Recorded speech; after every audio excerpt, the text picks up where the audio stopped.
बहुत समय पहले मद्र देश में अश्वपति नाम के एक राजा रहते थे। उनके कोई संतान नहीं थी।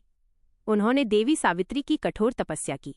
देवी प्रसन्न हुई और उन्हें एक सुंदर तथा गुणवान पुत्री का आशीर्वाद दिया। राजा ने अपनी पुत्री का नाम सावित्री रखा। जब सावित्री विवाह योग्य हुई तब उसने स्वयं अपने पति के रूप में सत्यवान को चुना। सत्यवान वन में रहने वाले एक तपस्वी और धर्मात्मा राजकुमार थे।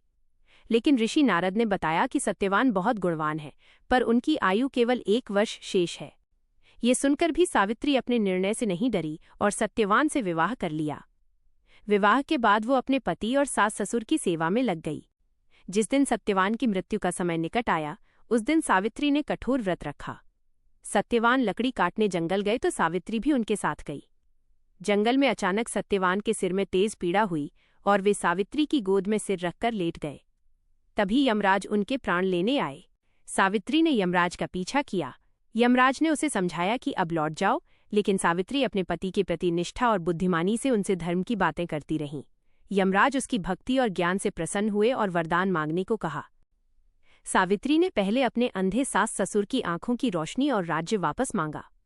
फिर अपने पिता के लिए 100 पुत्रों का वर मांगा। अंत में उसने अपने लिए भी 100 पुत्रों का वरदान मांग लिया। यमराज ने तथास्तु कह दिया। तब सावित्री ने विनम्रता से कहा कि बिना पति के पुत्र कैसे होंगे। यमराज उसकी बुद्धिमानी और पतिव्रता धर्म से अत्यंत प्रभावित हुए और उन्होंने सत्यवान के प्राण लौटा दिए। इस प्रकार सावित्री अपने पति सत्यवान को पुनः जीवित लेकर घर लौटी। तभी से विवाहित महिलाएं अपने पति की लंबी आयु और सुख समृद्धि के लिए वट सावित्री व्रत रखती हैं और बरगद वट के वृक्ष की पूजा करती हैं। व्रत का महत्व। पति की लंबी आयु के लिए व्रत रखा जाता है। दाम्पत्य जीवन में सुख और सौभाग्य की कामना की जाती है। वट वृक्ष को दीर्घायु और स्थिरता का प्रतीक माना जाता है।